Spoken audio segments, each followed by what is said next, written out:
अम्मी फोत हो गई थी, बाबा ने शादी कर ली है, तो वो अम्मी हमें बहुत मारती पीटती हैं, कमरे में बंद कर देती हैं, ना कुछ खाने को देती हैं। वो यही कहती हैं कि कमा के लाओ, मेरी वजह से जहाँ से मर्जी लेके आओ। हम 4 बहनें खाला के पास आई हुई हैं, तो खाला भी अब कितने दिन खिला सकती हैं हमें। खाला के बच्चे खाना आगे से उठा लेते हैं, ना हमें कुछ खाने देती हैं, ना हमें कुछ पीने देते हैं। जब माँ ना हो सर पे, तो फिर औलाद के साथ क्या होता है।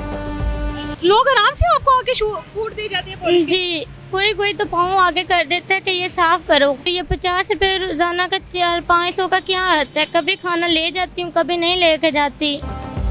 काश हमारी अम्मी भी जिंदा होती तो ये सब आज हमें ना देखना पड़ता। रोड पर मौजूद ये 19 साल लड़की लोगों के बूट पॉलिश कर रही है। आप लोग अंदाजा लगाएं कि अब ये वक्त देखना रह गया था। दिल करता है कि जमीन फटे और हम लोग गर्क हो जाएं। मौजूदा हुकूमत के मुंह पर जोरदार थप्पड़ है इस लड़की का यहाँ पर बैठना। और उन तमाम मर्दों के लिए ये बाइस शर्मिंदगी की बात है जो इसके पास आते हैं, अपने बूट देते हैं पॉलिश करने के लिए। डूब कर मर जाना चाहिए हम लोगों को, बजाय इस बच्ची के सर पर हाथ रखने के हम लोग इसके पास आकर बूट पॉलिश करवा रहे हैं। क्या नाम है आपका? सैरिश। सैरिश जी। कितना अर्सा हो गया ये करते हुए? ये थोड़ा सही हुआ है, 2-3 महीने हुए हैं। 2-3 महीने हुए जी। हैं। बेटा आपके बाबा किधर है? जी, अम्मी फोत हो गई थी, बाबा ने शादी कर ली है। अच्छा। जी, तो वो अच्छा। सेली अम्मी हमें बहुत मारती पीटती हैं।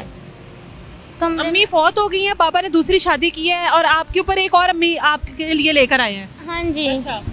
तो वो अम्मी हमें बहुत मारती हैं, कमरे में बंद कर देती हैं, ना कुछ खाने को देती हैं, ना कुछ पीने को देती हैं। वो यही कहती हैं कि कमा के लाओ, मेरी वजह से जहाँ से मर्जी लेके आओ। अच्छा। जी, तो इसलिए खाला हमें अपने पास ले आई हैं। आप कितने बहन भाई हो? जी, हम 4 बहनें हैं। अच्छा, 4 बहन भाई हो, तो खाला आप लोगों को अपने पास ले गई है? जी, खाला अपने पास ले आई हैं। ठीक है। तो इसलिए खाला के बच्चे भी हैं, वो भी बहुत मजबूर हैं, रेंट पे रहते हैं। अच्छा। तो हम 4 बहनें खाला के पास आई हुई हैं, तो खाला भी अब कितने दिन खिला सकती हैं हमें। खाला के बच्चे खाना आगे से उठा लेते हैं, ना हमें कुछ खाने देती हैं, ना हमें कुछ पीने देते हैं। इसलिए मैंने ये काम शुरू किया और मेरे पास तो कोई काम ही नहीं था। जहाँ पे काम करती थी वहाँ पे उन्होंने थप्पड़ मार के मुझे निकाल दिया काम से। अच्छा, मारपीट करते थे वो? जी। अच्छा। इसलिए मेरे पास मैंने कहा ये काम कर लेती हूँ, चलो रोजाना का कभी खाना तो मेरी बहनें खा के आपके बाबा भी करते थे ये काम?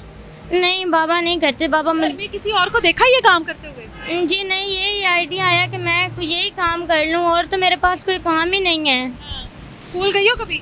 नहीं, स्कूल नहीं गई। स्कूल भी नहीं गए कभी? नहीं। अम्मी चाहती थी कि आप पढ़ो? जी, अम्मी तो चाहती थी, लेकिन अम्मी तो फौत हो गई हैं।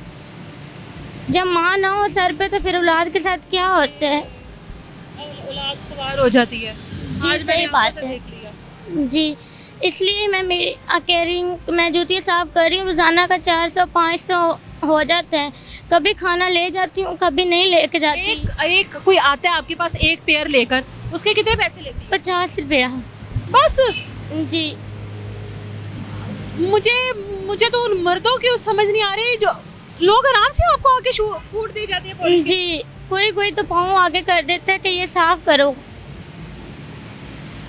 लानत है हम लोगों के हमारी उस सोसाइटी में जिसमें हम लोग रह रहे हैं और जिसमें हम लोगों को ये नहीं पता कि इस बच्ची की मजबूरियाँ क्या हैं, और इस बच्ची को यहाँ तक लाने वाली वो मजबूरियाँ जो हैं, फिर भी हम उनका फ़ायदा उठाते हुए हम उसको इस काम से रोकने के बजाय, हम लोग इसके सर पर हाथ रखकर इसको यहाँ से उठाने के बजाय हम लोग इसके आगे, ठीक है रोज़गार के लिए निकली है, लेकिन ऐसा रोज़गार कोई लड़की डिज़र्व नहीं करती, कोई लड़की डिज़र्व नहीं करती। बाबा से कभी बात करने की कोशिश की, बाबा मैं ये सब कुछ कर रही हूँ, मुझे घर लेकर जाओ? जी, वो जो तेली अम्मी है वो जाने नहीं देती घर, ना हम लोगों को अब्बू के साथ नहीं मिलने देती। आप अपनी बहनों में सबसे बड़ी हो? जी, मैं सबसे बड़ी हूँ, दूसरी छोटी हैं। वो भी पढ़ना चाहती हैं, उनको बहुत शौक है पढ़ने का। वो भी कहती हैं आप ही हमें कोई अच्छे कपड़े लेके दो, कोई अच्छी जूतियाँ लेके दो। तो मैं क्या करूँ, ये 50 रुपये रोज़ाना का 400-500 का क्या आता है। कभी खाना ले जाती हूँ, कभी नहीं लेके जाती।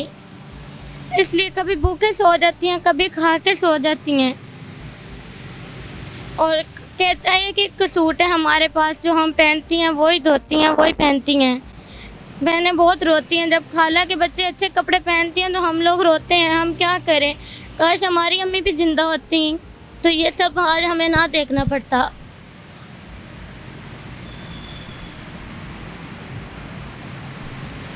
मैं आज ऐसा हुआ है कि अल्फाज ख़त्म हो गए हैं यहाँ पर आकर कि हम लोग इंसान कहलाने के काबिल ही नहीं है। जो सीधी बात है ना वो ये है, साफ छोटे अल्फाज में हम लोग इंसान कहलाने के काबिल नहीं है। अगर हमारे मुआशरे में एक लड़की एक बच्ची की इस तरह से तजलील है, बेशक ये रोज़गार के लिए निकली है, वट एवर ये जो कुछ करने के लिए भी निकली है, मगर ये काम नहीं समझ में आ रहा, मुझे समझ में नहीं आ रहा। पता नहीं लोग इस चीज़ को क्या समझे, ये समझ में ही नहीं आ रहा कि ये बच्ची क्यों कर रही है।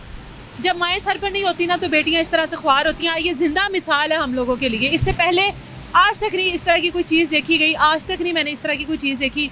नंबर मैं इस बच्ची का स्क्रीन पर दे रही हूँ, कोई भी अगर कोई आपको देख रहा है, कोई आपकी कोई मदद करे, आपकी खाला तो आप तक नहीं पहुँचाएगी, वो जी नहीं ना पहुँचने जी। देगी आप तक। फिर भी मैं देखने वालों से रिक्वेस्ट करूँगी कि इस बच्ची से बात कर कर आप लोग ज़रूर इसकी मदद कीजिएगा, तसल्ली कीजिएगा कि यही बच्ची है। उसके बाद आप लोग अपनी ज़रूर मदद कीजिएगा। अल्लाह हम लोगों के हाल के ऊपर रहम करे और ये क़यामत की तमाम निशानियाँ पूरी हो गई हैं। इजाज़त दें मुझे, अल्लाह हाफ़िज़।